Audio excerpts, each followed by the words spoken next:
Affairs Bilingual by Mukesh Gupta. 1.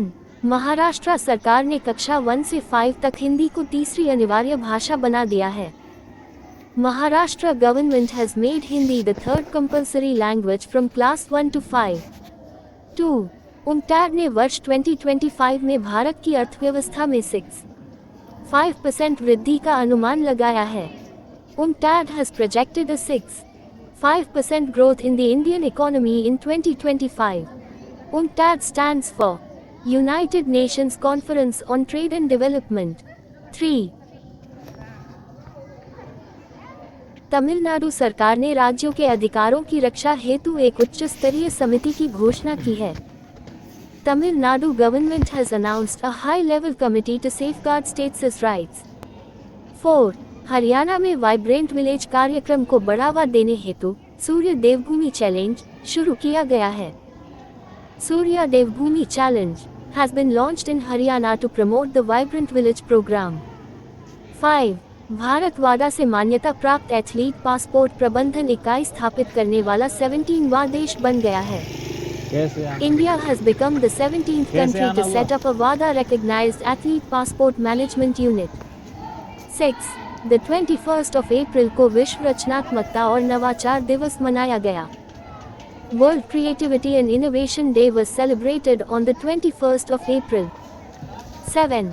IIT Bombay के वैज्ञानिकों ने खारे पानी के उपचार हेतु कमल के पत्ते जैसा सौर वाष्पीकरण यंत्र विकसित किया है। Scientists at IIT Bombay have developed a lotus leaf-like solar evaporation device to treat salty water. 8.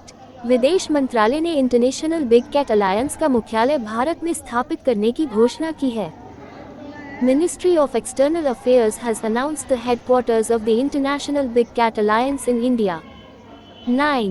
भविष्य के युद्ध पाठ्यक्रम का दूसरा संस्करण नई दिल्ली में आयोजित किया गया है।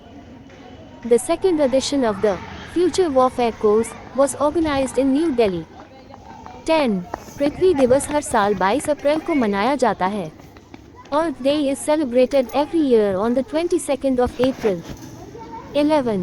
वित्त वर्ष 2025 में ऑटोमोबाइल निर्यात में 19% की वृद्धि हुई है। Automobile exports increased by 19% in free 2025. 12. Telangana में पहली साइबर सुरक्षा हार्डवेयर लैब पुलिस प्रशिक्षण हेतु शुरू की गई है। The first cyber security hardware lab for police training has been started in Telangana. 13. संस्कृति का 5वां अध्याय पुस्तक नरेंद्र मोदी के भाषणों के संकलन के रूप में प्रकाशित हुई है।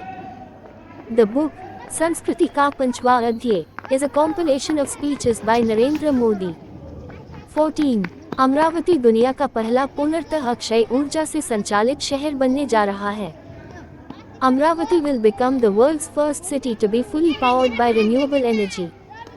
15. संयुक्त अरब अमीरात की मध्यस्थता में रूस और यूक्रेन ने बड़ी संख्या में कैदियों का आदान प्रदान किया है। Russia and Ukraine exchanged a large number of prisoners under the mediation of the United Arab Emirates. Target 100 like. Thank you. Mukesh Gupta.